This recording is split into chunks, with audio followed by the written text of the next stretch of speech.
오늘 잠언 묵상 70번째 시간입니다. 오늘은 내 입을 지키는 방법이란 제목으로 말씀 나누겠습니다. 오늘의 말씀은 잠언 13장 3절입니다. 입을 지키는 자는 자기의 생명을 보존하나 입술을 크게 벌리는 자에게는 멸망이 오느니라.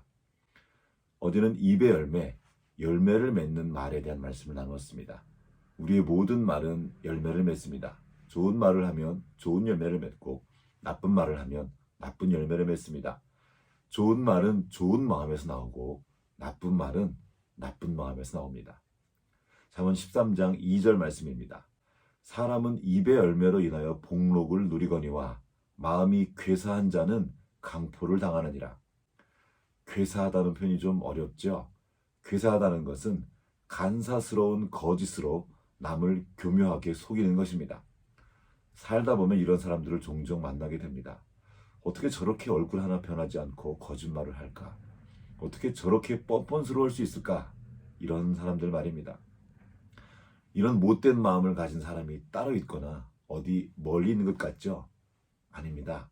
사실은 우리 마음 안에 다 들어있습니다. 범죄하여 하나님을 떠난 사람의 마음이 다 그렇습니다.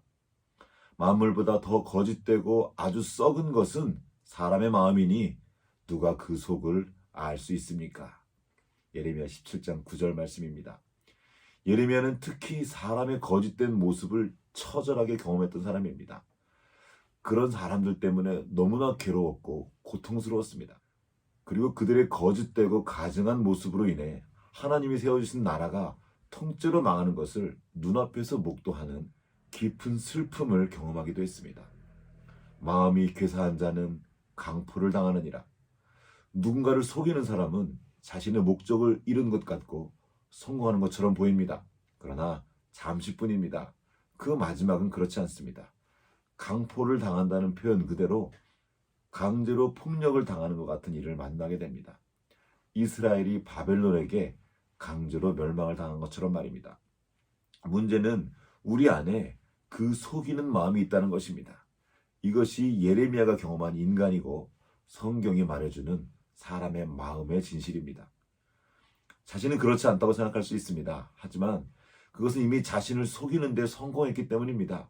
그 거짓된 마음은 스스로를 합리화하고 기만하는 데 천재적입니다. 그럼 어떻게 할까요? 그냥 그렇게 속이는 자로 살아갈까요? 아니요. 그럴 수 없습니다. 그 속이는 자를 그대로 내버려 두면 큰일 납니다. 자기만 망할 뿐만 아니라 관계된 사람들도 함께 망하기 때문입니다. 우리가 정직한 하나님의 사람이라고 생각해왔던 다윗의 마음에도 이 속이는 마음이 있었습니다. 그는 어려웠던 시절을 하나님 앞에서 정직하게 행하며 정말 잘 통과했습니다. 그러나 그 어려움을 이겨내고 안정된 상태가 되자 점점 안일한 마음을 갖게 되고 결국에는 충직한 신하의 아내를 빼앗게 됩니다. 더 나쁜 것은 그 죄를 감추기 위해 더욱 비열한 방법을 써서 그 충직한 신하 우리아를 죽여버린 것입니다. 어떻게 사람으로서 이럴 수가 있을까 싶을 정도로 사악한 짓이었습니다. 그랬던 그가 이후에 선지자 나단의 도움으로 자신의 죄를 깨닫고 하나님 앞에서 회개하며 기도합니다. 여기 그 기도의 내용이 있습니다. 하나님이여 내 속에 정한 마음을 창조하시고 내 안에 정직한 영을 새롭게 하소서. 속이는 마음을 버리는 시작은 자기 안에 있는 그 속이는 마음을 보는 것입니다. 그것이 얼마나 악독하고 가증한 것인 줄 보는 것입니다. 그때 우리는 다윗처럼 기도하게 됩니다. 주님, 내 안에 정직한 마음이 없습니다. 내 안에 그 정한 마음을 창조해 주십시오. 정직한 영을 새롭게 해 주십시오. 자신의 그 악한 마음을 보고 주님 앞에서 회개하며 진심으로 정직한 마음을 구할 때 주님께서 그 상하고 통회하는 마음을 멸시하지 않으시고 성령을 보내어 새롭게 해주십니다. 하지만 이렇게 한 번 회개하고 기도했다고 끝나는 것이 아닙니다. 매 순간 주님께 연결되어 있지 않으면 그 속이는 마음은 언제고 다시 튀어나와 고개를 들이밀기 때문입니다. 그래서 다윗은 또 기도했습니다. 여호와여 내 입에 파수꾼을 세우시고 내 입술의 문을 지키소서. 하나님은 성령님을 통해서 우리 마음에 있는 악한 생각, 절망과 낙심, 두려움과 한숨 짓는 마음을 드러내 주십니다. 그리고 그것이 주님이 주시는 마음이 아니라고 알려주십니다. 우리는 그 성령님의 세미한 음성을 듣고 순종할 수 있습니다. 그리고 기도하며 우리 입술의 말을 지켜내는 것입니다. 마음에 어떤 생각이 드는 것과 그것을 우리 입으로 말해내는 것은 전혀 다릅니다. 말은 행동이며 그로 인한 열매를 내기 때문입니다. 우리도 다윗처럼 주님의 도우심을 구하면서 우리 입술의 말을 지켜야 합니다. 이것이 우리의 생명을 지키는 일이기 때문입니다. 잠언 13장 3절 오늘 말씀을 읽어보겠습니다. 입을 지키는 자는 자기의 생명을 보전하나 입술을 크게 벌리는 자에게는 멸망이 오느니라. 입을 벌려 함부로 말하지 마십시오.